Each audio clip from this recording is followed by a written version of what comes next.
Message पाठवणार रोज जनजागृतीमध्ये. 21 कोटी दर महिन्याला. 21 कोटी दर महिन्याला. रोहित पाटील लवकर थोडक्यात. अध्यक्ष महोदय, आज अर्धा तास चर्चेवरती बोलत असताना एक महत्त्वाचा विषय, किंबहुना संपूर्ण अधिवेशनामध्ये ज्यावेळेस गृह विभागाच्या बाबतीमध्ये सन्माननीय सदस्य बोलत होते त्यावेळेस आपापल्या भागातले आज अवैध धंदे असतील, मग त्यामध्ये ड्रग्ज असतील, गांजा असतील, या बाबतीमध्ये पोटतिडकीने सगळेच लोकप्रतिनिधी अध्यक्ष महोदय बोलत होते. आज अर्धा तास चर्चेला तासगाव, कवटेमंकाळ, सांगली जिल्हा यामध्ये जे अवैध धंद्यांचं रॅकेट अध्यक्ष महोदय अस्तित्वात आहे, आणि कधी कधी अध्यक्ष महोदय खरं तर पोलीस विभागावरती माझं मनापासून प्रेम आहे. त्यांच्या अडचणींसाठी आत्तापर्यंत साधारण मग हाऊसिंग असेल किंवा इतर गोष्टी असतील, या बाबतीमध्ये अनेक वेळेला आम्ही अध्यक्ष महोदय प्रश्न उचललेला आहे. पण अध्यक्ष महोदय, या प्रश्नाच्या संदर्भामध्ये आज पोलीस विभाग ज्या पद्धतीनं हा प्रश्न हाताळतोय त्या बाबतीमध्ये अध्यक्ष महोदय जर थोडासा अभ्यास केला तर अध्यक्ष महोदय शंका यायला, त्यामध्ये शंका मनामध्ये तयार होते की कधी कधी एखादा अवैध धंदा खरंच पोलीस थांबवतायत का खरंच पोलीस इन्व्हॉल्व आहेत का, आणि आता पोलीस इन्व्हॉल्व असणं किंवा पोलिसांनीच रन करणं यामध्ये सुद्धा अध्यक्ष महोदय फरक आहे असं मी म्हणलं तर वावगं वाटतं कामा नये. आज ज्यावेळेस तासगाव असेल, कवटेमंकाळ असेल आणि सांगली जिल्ह्यामध्ये खरं तर प्रत्येक जण इथं आपापल्या भागामध्ये काहीतरी डेव्हलपमेंटची, विकासाची कामं झाली पाहिजेत असं सांगतायत. अध्यक्ष महोदय, पूल नसेल तर पूल बनवता येईल, पाणी नसेल तर पाईप घालून पाणी आणता येईल, पण अध्यक्ष महोदय हा जो खड्डा तरुणांच्या आयुष्यामध्ये पडायला लागलेला आहे तो खड्डा भरून काढणारं सिमेंट अध्यक्ष महोदय या विधानसभेतल्या कुठल्याही सदस्याकडे भविष्यामध्ये नसणार आहे. अध्यक्ष महोदय, मी आज ज्यावेळेस इथं बोलतोय माझ्या मतदारसंघातल्या पालकांच्या वतीने अध्यक्ष महोदय मी बोलतोय, कारण सहज इतक्या गोष्टी उपलब्ध व्हायला लागलेल्या आहेत, सहज इतक्या मिळायला लागलेल्या आहेत की प्रत्येक जण आज चिंतेमध्ये आहे की ज्या वेळेस आपापल्या मतदारसंघातली परिस्थिती इथले महोदय सगळे सांगतायत, राज्यातली अर्थव्यवस्था आणि या पलीकडे जाऊन या माध्यमातून या व्यवसायातनं जी अर्थव्यवस्था उभी राहते अध्यक्ष महोदय ती प्रचंड अडचणीची अध्यक्ष महोदय राज्यातल्या कायदा आणि सुव्यवस्थेला धरून आहे.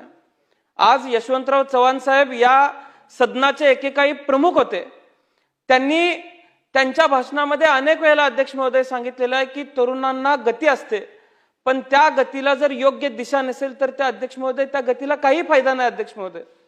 आणि ज्यावेळेस आज आम्ही या गोष्टीवरती अभ्यास करतो अध्यक्ष महोदय, आज ही समस्या केवळ कायदा आणि सुव्यवस्थेपुरती मर्यादित न राहता सामाजिक, शैक्षणिक आणि आरोग्याच्या दृष्टीने अत्यंत गंभीर झालेली आहे.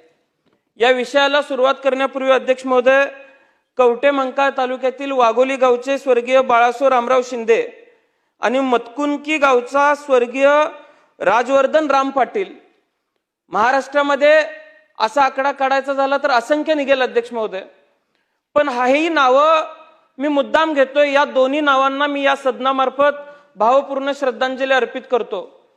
पण अगदी या दोन्ही खुनांचे जर कारण बघितली तर राजवर्धन राम पाटील हा कॉलेजच्या बाहेर उभा आहे, गाडीवरनं 4 मुलं चाललेली आहेत, त्यांच्याकडे फक्त रस्त्यावरनं जाताना बघितलं, त्या 4 मुलांनी येऊन त्याचा खून केला अध्यक्ष महोदय.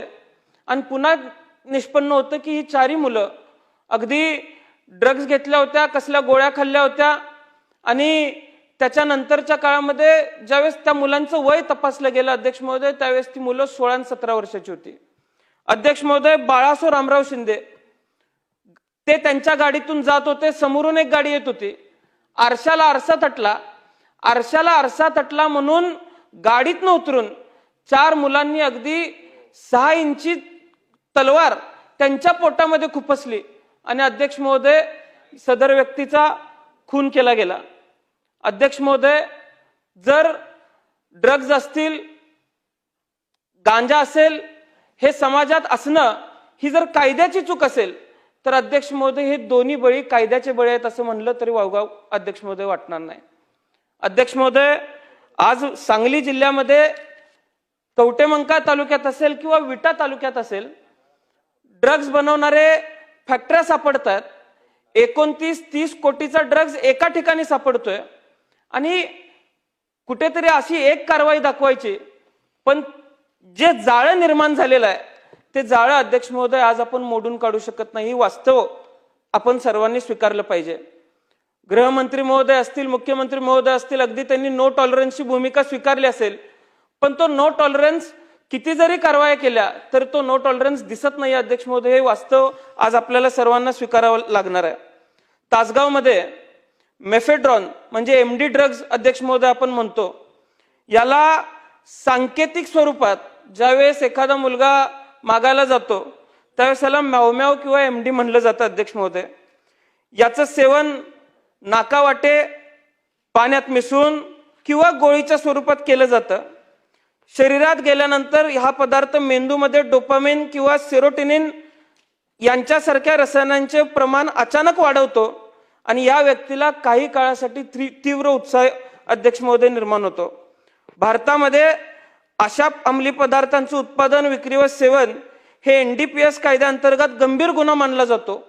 पण अध्यक्ष महोदय, या माध्यमातून किती गुन्हे दाखल झालेले आहेत हे सुद्धा तपासण्याची गरज आज अध्यक्ष महोदय तासगाव असेल, कवटेमंका असेल किंवा सांगली सारख्या ठिकाणी आहे.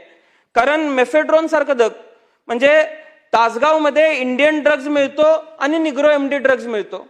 मी अगदी सांगितलं अध्यक्ष महोदय तर आपल्याला वावगं वाटेल, यामध्ये सुद्धा कशा पद्धतीनं ही नशा केली जाते. अगदी याची 2 लाईन नाकेवाटे घेतली तर 2-3 क्वार्टर दारूची नशा पटकन उतरते असे घेणारे अध्यक्ष महोदय सांगतात. आणि काही तरुणांना या बाबतीत प्रश्न विचारल्यावर अध्यक्ष महोदय ते सांगतात की गुड वाईब्ससाठी आम्ही अध्यक्ष महोदय याचं सेवन करतो. सांगली, सातारा आणि कोल्हापूर भागामध्ये 1 ग्राम एमडीची किंमत अध्यक्ष महोदय 3 ते 4 हजार रुपये मोजावे लागतात. आता अध्यक्ष महोदय, खरा जर आपल्याला हे जाळं कसं पसरते हे जर शोधावं लागलं, मी अनेक दिवस झालं मी आमच्या आमसभेमध्ये पोलिसांना विनंती केली, सातत्याने पोलिसांना सांगितलं, मागच्या अधिवेशनामध्ये पोलिसांना याचं जाळं कसं आहे हे शोधून काढायला सांगितलं, तर ते अध्यक्ष महोदय काही ठिकाणी कारवाया दाखवल्या. जिथं कारवाई केली तिथं मुलं सापडली 15, 16 आणि 14 वर्षाची. पोलिसांच्या मधूनच कोणीतरी फोन करून आम्ही धाड टाकतोय म्हणून सांगायचं. आणि अध्यक्ष महोदय, मी जर अगदी खरं सांगितलं तर आज मी मगाचा फोटो घेऊन आलोय अध्यक्ष महोदय. हा तासगाव शहरातला मगाचा अध्यक्ष महोदय फोटो आहे 7 वाजताचा, की कशा पद्धतीनं हे विकले जाते अध्यक्ष महोदय. त्याच्या पुढे जाऊन हे याचे दर कसे आहेत अध्यक्ष महोदय, हे आम्ही याच्या खोलात गेलो तर हे 2000 प्रति ग्राम दर मिळतं. आता यामध्ये सुद्धा व्हरायटी आहे. हे जर सांगलीमध्ये मिळत असेल तर 2000, आणि पुण्यावरून जर आणायचं असेल किंवा तासगाव, सांगली, मिरज, इस्लामपूर इथं, ईश्वरपूर इथं काही इंजिनिअरिंग कॉलेजेस आहेत, इथल्या विद्यार्थ्यांना याचा नशा करायचा असेल तर हे पुण्यावरून मागवण्यासाठी स्वतःच्या गाडीहून एकतर 4 पर्याय, स्वतःच्या गाडीने पुण्याहून पार्सल घेण्यासाठी येणे, स्थानिक पातळीवर विद्यार्थ्यांकडून किंवा डीलरकडून, 3रं कुरिअर पार्सल कडून किंवा 4थं ब्लाबलामधून. आता ब्लाबला हे मधल्या काळामध्ये त्याच्यावरती बंदी आणण्यात गेली, परिवहन मंत्र्यांनी त्याच्यावरती कारवाई केली गेली. पण जर पार्सल आणत असतील तर पार्सलला 5000 रुपये ग्राम किंमत मोजली जाते अध्यक्ष महोदय. आता अध्यक्ष महोदय, हे कुठल्या गाडीतून येतं या गाडीचे नंबर सुद्धा अध्यक्ष महोदय आमच्याकडे आहेत. जे आम्हाला सापडू शकतं ते त्या भागातल्या डीबीच्या अधिकाऱ्यांना किंवा एसपीना का सापडू शकत नाही, हा अध्यक्ष महोदय खरं तर संशोधनाचा विषय म्हणला तर वावगं ठरणार नाही. अध्यक्ष महोदय, गांजाचं सेवन सुद्धा तितक्याच मोठ्या प्रमाणात आहे. आज गांजा हा 21 ते 35 वयोगटामध्ये फार मोठ्या प्रमाणात घेतला जातोय. माझ्या मतदारसंघामध्ये मिरजच्या माध्यमातून आज रेल्वे मार्गे मिरजमध्ये हा गांजा येतो आणि त्या मिरजमधून संपूर्ण सांगली जिल्ह्यामध्ये या गांजाची साखळी अध्यक्ष महोदय विस्तारलेली आहे. आता मिरजमध्ये हा जर गांजा येत असेल, या गांजाची किंमत अध्यक्ष महोदय 30 ते 50 रुपये प्रति 4-5 ग्राम ही ग्राम गोळीच्या माध्यमातून अध्यक्ष महोदय विकलं जातं. आता या गांजाचं सेवन केल्यानंतर देखील मोठ्या प्रमाणात हानी ही तरुणाच्या स्वास्थ्याला निर्माण होते, मानसिक आरोग्याला निर्माण होते आणि या माध्यमातून आजपर्यंत आपण बघितलेल्या वेगवेगळ्या माध्यमातून खून सुद्धा अध्यक्ष महोदय घडलेले आहेत. अध्यक्ष महोदय वेगवेगळ्या पद्धतीच्या गोळ्या देण्यात येत आहेत. माझ्या मतदारसंघामध्ये गेल्या वर्षापर्यंत जुगाराच्या अड्ड्यांवरती छापे टाकले. त्या तासगाव तालुक्यात 47 गुन्हे दाखल झाले, कवठेमंकाळ तालुक्यात 34 गुन्हे दाखल झाले. जुगाराच्या अड्ड्यांवर छापा टाकले, तिथनं जे सामान गेलं गोळा केलं गेलं तिथं 2 गुन्हे दाखल झाले. अध्यक्ष महोदय, काही वृत्तपत्रांमध्ये आज सांगली जिल्ह्यातलं येते की पोलीस या सगळ्याकडे अर्थपूर्ण कानाडोळा करतायत. ज्यावेळेस मी पत्रकारांशी चर्चा करतो 10-10, 12-12 कोटी रुपये महिन्याची उलाढाल या माध्यमातून उभा राहते असं पत्रकारांचं मत आहे. अध्यक्ष महोदय, आज मी मगाशी मांडल्याप्रमाणे मिसरूडही फुटले नाही, या वयात हातात चाकू, लूटमारा आणि गांजा अशा पद्धतीची परिस्थिती सांगली जिल्ह्याचे अध्यक्ष महोदय झालेली आहे. आणि यावरती तिथले एसपी असतील, तिथले सगळे डीवायएसपी असतील, कशा पद्धतीनं अध्यक्ष महोदय कारवाई करतात. मी मगाशी पहिलंच वाक्य अध्यक्ष महोदय वापरलं की पोलीस इन्व्हॉल्व असणं आणि पोलिसांनी रन करणं. अध्यक्ष महोदय, हे रॅकेट जे चालवणारे लोक आहेत, मी गेली 2-3 महिने आम्ही याच्या पाठीमागे अभ्यास करतोय. अध्यक्ष महोदय, काही पोलीसच हे रॅकेट चालवणाऱ्यांकडून काहीतरी गोळा करतायत आणि काहीतरी विकतायत हे अध्यक्ष महोदय दिसतंय.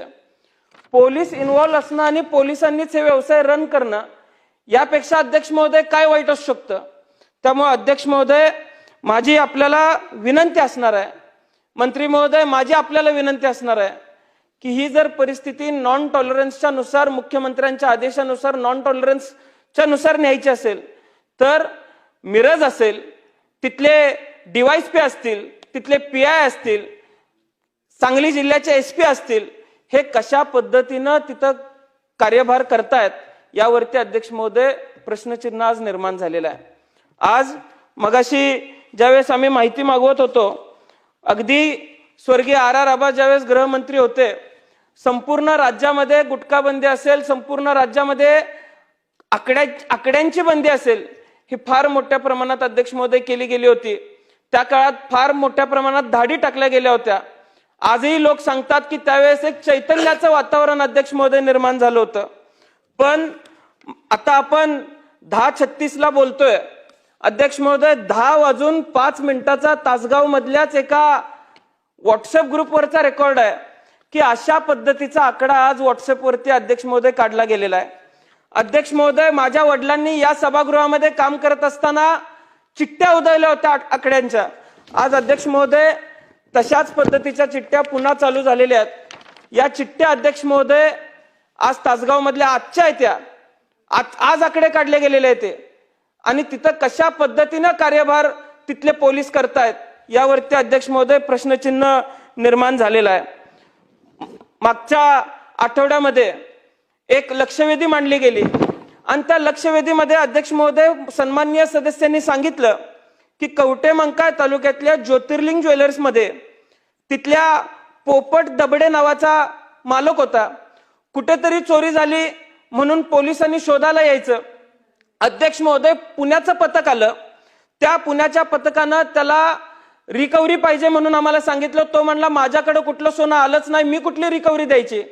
अध्यक्ष महोदय, 1.5 किलो सोनं त्यांच्याकडून रिकव्हर केलं गेलं. रात्री 12 नंतर ही कारवाई चालू होती. जे सीसीटीव्ही होते ते सीसीटीव्ही अध्यक्ष महोदय सगळ्या सिस्टमसह उचलून नेण्यात आलं. अध्यक्ष महोदय, आजही त्या 1.5 किलोचा कुठलाही थांगपत्ता लागलेला नाही.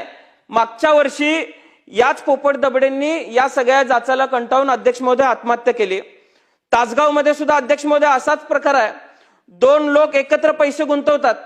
त्यापैकी शिवाजी पाटील हा पूर्वी पोलीस म्हणून काम करायचा, पुन्हा रिटायरमेंट घेतली आणि ते ज्या व्यक्तीबरोबर गुंतवणूक करून हा व्यवसाय करत होते ज्वेलरीचा, अध्यक्ष महोदय शिवाजी पाटलांनाच पुन्हा दुसऱ्या पार्टनरला हाताला धरून गुंतवलं जातं. या पार्टनरला बाहेर पोलिसांनीच लपवलेलं आहे अशी माहिती आम्हाला काढली त्यावेळेस मिळाली. अध्यक्ष महोदय, आज अशा पद्धतीनं लोकांचा जाच त्या ठिकाणी केला जातोय. अध्यक्ष महोदय, आज मी मतदारसंघामध्ये सहज माहिती काढली, वेगवेगळ्या पद्धतीचे लॉजिंग चालवले जात आहेत. अध्यक्ष महोदय, सांगायला वाईट वाटतं की ज्यावेळेस आम्ही माहिती काढली तर त्या लॉजिंग्सवरती 15, 16, 17, 18 वर्षाच्या मुली अध्यक्ष महोदय आम्हाला सापडत आहेत. आणि हे फक्त तासगाव, कवठेमंकाळ किंवा सांगली जिल्ह्यात घडते असं नाहीये. ही भीषण परिस्थिती संबंध महाराष्ट्रामध्ये अध्यक्ष महोदय बघायला मिळते. कागदाच्या काही तुकड्यांसाठी अध्यक्ष महोदय आज जर आपण समाज विकायला निघालो असलो तर याची किंमत आज नाही भविष्यात मोजावी लागणार आहे. याची जाण हे खातं चालवताना अध्यक्ष महोदय असलं पाहिजे. आणि त्यामुळं माझी आपल्याला विनंती आहे की तासगाव तालुक्यामध्ये अशा लॉजिंग व्यवहारांना काही पोलीस पाठीशी घालताना दिसत आहेत. यामधला एक लॉज एका पोलिसाचा देखील अध्यक्ष महोदय आहे. त्यांची पार्टनरशिप, त्यांचा व्यवहार हे जर आम्ही सिद्ध केलं तर अध्यक्ष महोदय त्या पोलिसावरती काय कारवाई हे डिपार्टमेंट करणार आहे हे सुद्धा सांगण्याची अध्यक्ष महोदय आज गरज आहे. त्यामुळं या सगळ्या गुन्ह्यांचा विस्तार बघताना, या सगळ्या गुन्ह्यांची वाढ बघताना माझ्या मतदारसंघामध्ये सावळज असेल आणि नागज असेल, आम्ही नव्या पोलीस स्टेशनची मागणी अध्यक्ष महोदय केलेली आहे. त्या पोलीस स्टेशन्सला लवकरात लवकर मान्यता मिळाली पाहिजे. आम्ही तिथला सुधारित क्षेत्रफळाचा व लोकसंख्येच्या अनुषंगाने जो नवीन प्रस्ताव आहे तो प्रस्ताव मागवून घेतलेला आहे. त्या प्रस्तावाला तात्काळ आपण मान्यता देऊन या गुन्ह्यांवरती कडक पद्धतीने निर्बंध आणण्यासाठी आपण प्रयत्न करावेत. सदरक्षणाय खलनिग्रहणाय या पद्धतीने समाज व्यवस्था चालली पाहिजे. त्यासाठी पोलिसांनी जीवाचं रान केलं पाहिजे, हीच भूमिका आमची आहे. आणि समाज व्यवस्था एका चांगल्या दिशेने गेली पाहिजे, हीच भूमिका आज एक तरुण सदस्य म्हणून अध्यक्ष महोदय आम्ही मांडतोय. त्यामुळं या सदनाने हा विषय अत्यंत गंभीर पद्धतीने घेतला पाहिजे, एवढीच विनंती मी अध्यक्ष महोदय आज या ठिकाणी करतोय. अध्यक्ष महोदय, सन्माननीय सदस्य रोहित पाटील यांनी सांगली जिल्ह्यामधील आता प्रश्न होणार नाही, नार्कोटिक्सच्या- अर्ध्यापेक्षा जास्त वेळ घेतला त्यांनी. नार्कोटिक्सच्या बाबतीमध्ये मंत्री महोदय, त्यांच्या ज्या शंका आहेत किंवा त्यांनी जे ते प्रश्न उपस्थित केलेत किंवा त्यांच्या चर्चेमधून सांगली जिल्ह्यामध्ये अंमली पदार्थांच्या बाबतीमध्ये पोलिसांवरती आणि ती साशंक त्यांनी इथे उपस्थित जी केलेली आहे. अध्यक्ष महोदय, अंमली पदार्थ ही समस्या ही महाराष्ट्रापुरतं किंवा भारतापुरतं ही सीमित न राहता आपल्याला माहिती आहे की सर्वात जास्त गुन्हेगारी या जगामध्ये ही अंमली पदार्थांच्या बाबतीमध्ये होते. अशा वेळेस महाराष्ट्राचं पोलीस विभाग याच्यामध्ये कशा पद्धतीने कारवाई करतंय? माननीय मुख्यमंत्री महोदयांनी मागील 5 ते 6 वर्षाच्या मध्ये केलेल्या कारवाया, माननीय मुख्यमंत्री महोदयांनी आजपर्यंत जे निर्देश अंमली पदार्थांच्या बाबतीमध्ये दिलेले आहेत त्याची अनेक वेळा घोषणा ह्या सभागृहामध्ये झालेली आहे. अध्यक्ष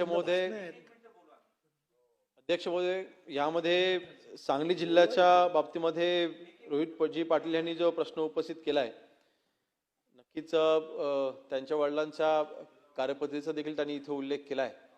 आपल्या वडिलांनी महाराष्ट्राचे गृहमंत्री म्हणून काम पाहिलेलं आहे आणि अतिशय उत्तम, त्यांना आम्ही आदर्श म्हणून आजही त्यांना समजतो आणि मानतो.